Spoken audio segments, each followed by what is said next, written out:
Hello students, welcome to Brain Charging Foundation. This is my next video about number systems. Before watching this video, go check out my previous video. The link to the playlist is in description. इस video में मैं आपको irrational number के बारे में बताने जा रही हूँ. What are irrational numbers?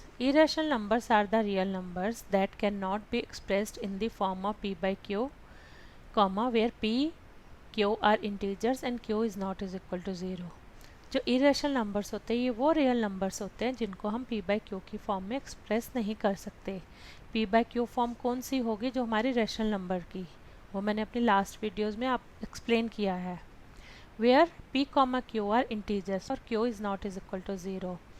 जो नंबर्स रेशनल नंबर की फॉर्म में नहीं होते वही हमारे इरेशनल नंबर्स होते हैं. और या तो हम ये बोल सकते हैं ए number is an irrational number if it has a non-terminating and non-repeating decimal representation. एक नंबर तब भी irrational नंबर होता है या तो उसकी terminating मतलब ख़त्म होना और जो नंबर का एंड ना हो, एंड नॉन रिपीटिंग और रिपीट में नहीं बार बार सेम नंबर्स हो रहे हों, उसको हम irrational नंबर बोलते हैं. It is generally denoted by S. इसको जनरली हम एस से डिनोट करते हैं. एग्जाम्पल्स, जो इरेशनल नंबर होता है वो हमारा रूट से डिनोट होता है.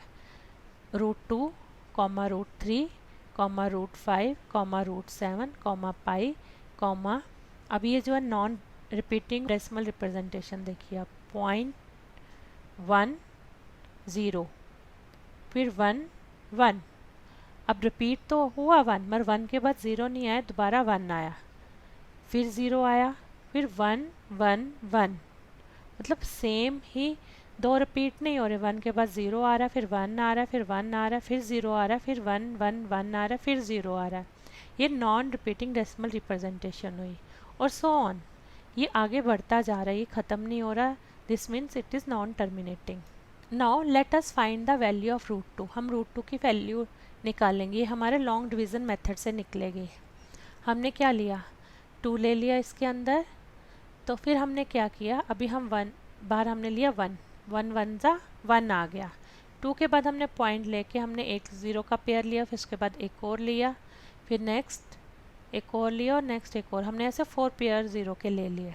अब हमने इधर क्या किया? हम इसको जो हमारा इधर आएगा कोफिशिएंट में और डिवाइज़र में वो हमारा सेम ही नंबर रहेगा. ये हमारा है 1 1 ज़ा 1 और 2 में से 1 के 1 आ गया, तो फिर हमारे 2 आ गए ऊपर से 0 नीचे. फिर हमने क्या लिया? इधर हमने ये जो 1 था हमारा डिवाइज़र में उसको हमने डबल कर दिया. 1 का क्या हो गया 2 और उसके बाद हम जो नंबर लेंगे वही हमारा कोफिशिएंट में भी आ गया.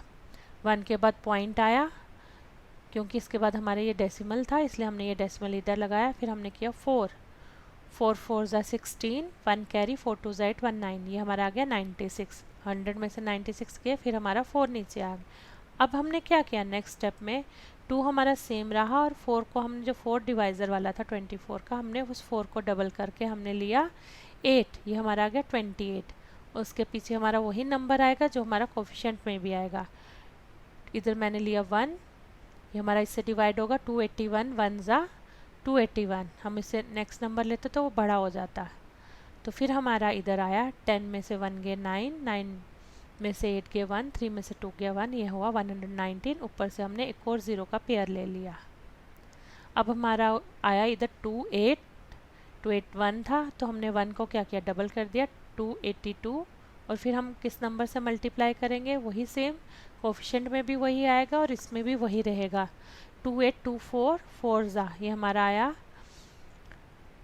4 4 ज़ा 16, 1 कैरी, 4 2 ज़ा 8, 1 9, 4 8 ज़ा 32, 2 3 कैरी एंड 4 2 ज़ा 8 और 3 ऐड किया 11, 11296. तो अब हमने 10 में से 6 के 4 और 9 में से 9 के 0 और 8 में से 2 के 6. फिर हमारा ये 604 आ गया और हमने एक और 0 का पेयर नीचे ले आए. अब आप इधर देखिए कोफिशिएंट में हमारा क्या आ रहा है? 1.41. दोबारा 4 आया मगर उसके बाद 2 आया हमारा. फिर इस तरह सो ऑन ये चलता ही जाएगा, ये ख़त्म नहीं होगा हमारा डिवीज़न. कभी भी ये टर्मिनेट नहीं हो गए इसके, ये डिवीज़न होती जाएगी कंटिन्यू, इसलिए इसको हम इरेशनल नंबर बोलते हैं। Value of √2 is equal to हमारा है 1.4142 so on, which is neither terminating nor repeating, ना तो वो टर्मिनेट हो रही है ना ही वो रिपीट हो रही है। हम अब एक और वैल्यू फाइंड करेंगे। Let us find the value of √3। Same वैसे ही लॉन्ग डिवीज़न मेथड से जैसे हमने √2 की फाइंड की, इधर हम √3 की फाइंड करेंगे। हमने क्या लिया 3 और उसके बाद में हमने डेसिमल लिया, उसके बाद वैसे ही हमने 4 0 के पेयर्स ले लिए। हमारा क्या आया 1 1 ज़ा 1 और 3 में से 2 गया 1 आया, तो हमारा ये डेसिमल ऊपर चला गया और इधर हमारा एक पेयर 0 का ले लिया हमने नीचे। फिर हमारा ये 1 है वो डबल हो गया 2 में, तो फिर हमारा क्या आएगा वही आएगा नंबर हम लेंगे जो कोफिशिएंट में भी होगा, जो मल्टीप्लाई करके 200 के नीचे आएगा, मगर उससे बड़ा नहीं होना चाहिए। हमने इधर 7 लिया, 7 7 ज़ा 49, 4 कैरी, 7 2 ज़ा 14 और 4 18, 189। फिर हमारा क्या आ गया 10 में से 9 गए 1, 9 में से 8 गए 1, तो हमने ऊपर से एक और 0 का पेयर ले लिया, ये हमारा है 1100। फिर हमने इधर क्या किया, हमने इसमें 27 में हमने 7 को जो पीछे वाला नंबर होता है 1s पोजीशन में उसको हम डबल करते हैं। हमने जब 7 ऐड किया तो हमारा क्या आ गया 7 7 14, 1 कैरी होके 2 का 3 आ बन गया। फिर हमने इससे फिर उसी नंबर से मल्टीप्लाई किया 3 3, सेम होगा कोफिशिएंट में और डिवाइज़र में, 3 3 ज़ा 9, 3 4 ज़ा 12, 2 1 कैरी, 3 3 ज़ा 9 एंड 1 10, 10 में से 9 गया 1, 9 में से 2 गया क्या आया 7, फिर हमने एक और 0 का पेयर ले लिया।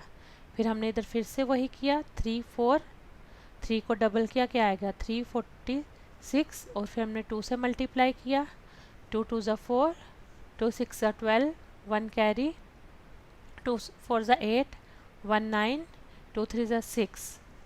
अभी आप इसको दोबारा फिर इसको सब्ट्रैक्ट करेंगे, क्या आएगा 10 में से 4 गया ये हमारा आया 6, 9 में से 2 गया हमारा आया 7, और इधर क्या बचा था हमारा 10 में से 9 गया हमारा आया 1। फिर हमने एक और 0 का पेयर उतार लिया। अब इसको आप फर्दर, मैंने तो इधर तक ही डिवीज़न किया, अब इसको फर्दर डिवाइड करके और भी देख सकते हो।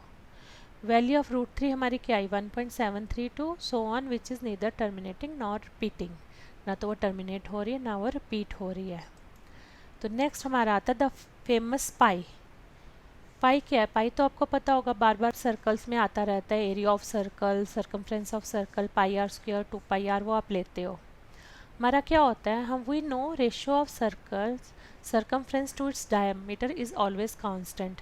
जो रेशियो ऑफ सर्कल होता है उसकी सर्कमफ्रेंस को अगर हम डिवाइड करते हैं डायमीटर में, उनकी रेशियो में हमेशा कांस्टेंट रहती है। वो जो कांस्टेंट होता है वो हमारा एक इरेशनल नंबर होता है, और इसको हम ग्रीक लेटर पाई से डिनोट करते हैं। As pi is irrational, its decimal representation is non-terminating and non-repeating. पाई हमारा एक इरेशनल नंबर है, उसकी जो डेसिमल रिप्रेजेंटेशन है ना तो वो टर्मिनेट होती है ना ही वो रिपीट होती है। Pi is equal to 3.14159265 so on, इसकी वैल्यूज आके चलती जाती है, टर्मिनेट ही नहीं होती है। The rational number 22/7 is good approximation to pi. जो हमारा 22/7, हम बहुत बार आपने देखा होगा क्वेश्चंस में हम पाई की वैल्यू 22/7 लेते हैं, वो हमारी सिर्फ एक अप्रॉक्सीमेटली वैल्यू है, पाई की एग्जैक्ट नहीं है। It is not real value of pi, वो रियल वैल्यू पाई की नहीं है। Another number 355/113 is incredibly close to the number pi।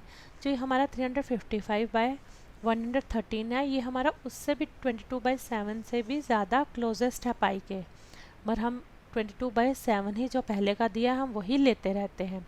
Thus we remember that pi is not a rational number and is an irrational number। पाई हमारा rational number नहीं है, वो हमारा एक इरेशनल नंबर है। अब मैं अपनी नेक्स्ट वीडियो में आपको एक्सरसाइज 1.2 एक्सप्लेन करूँगी। Thanks for watching this video, please like and subscribe.